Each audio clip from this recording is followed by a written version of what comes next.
Je suis Sven à la barbe fourchue, fils du puissant roi Harald à la dent bleue, héritier des mers et des guerres de mon père.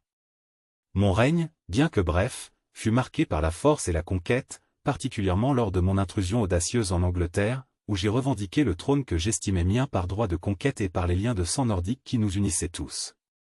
La fin de l'année 1013 vit mes longs navires fendre les eaux grises de la mer du Nord, chargés de guerriers assoiffés de bataille.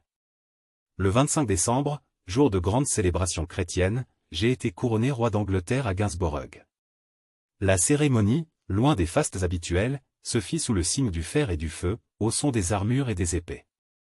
Wulfstan, l'archevêque d'York, oint ma tête d'huile sacrée, mais ce sont mes propres exploits et la loyauté de mes hommes qui m'assurèrent vraiment le trône. Les premiers jours de mon règne furent consacrés à sécuriser ma position. J'ai rencontré des seigneurs locaux, exigeant leur fidélité et leur tribut sous peine de représailles.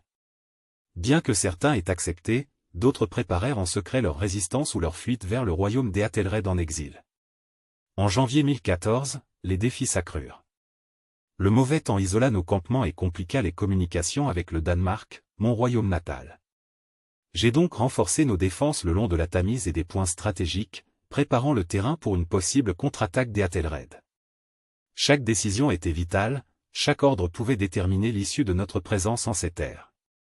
Malgré les menaces extérieures, les tensions internes me préoccupaient tout autant.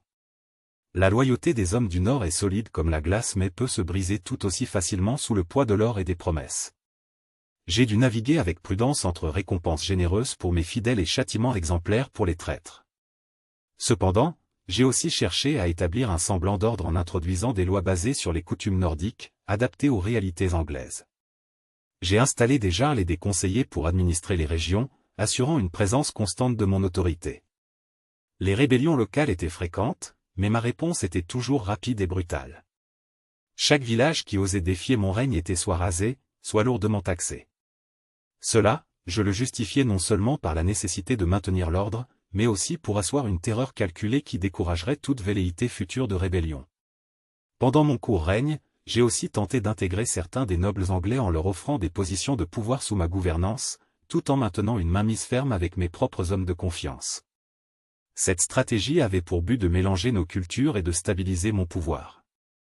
Le 3 février 1014, alors que je planifiais une série de raids pour soumettre définitivement les régions du Sud, la mort vint frapper à ma porte. Mon corps, usé par les années de guerre et les rigueurs de l'hiver anglais, succomba. Mon esprit guerrier quitta ce monde, laissant derrière lui un royaume en plein tumulte et un fils, Knut, qui, je l'espérais, serait capable de reprendre et de tenir fermement le flambeau que j'avais allumé. Ma vie, bien que marquée par la guerre et le sang, fut aussi un témoignage de la grandeur nordique, de notre courage face à l'adversité et de notre indomptable volonté de dominer et de prospérer, peu importe l'hostilité des terres étrangères. Mon histoire est celle d'un roi viking en terre anglaise, un fragment d'une saga plus grande que mène mon peuple à travers les âges.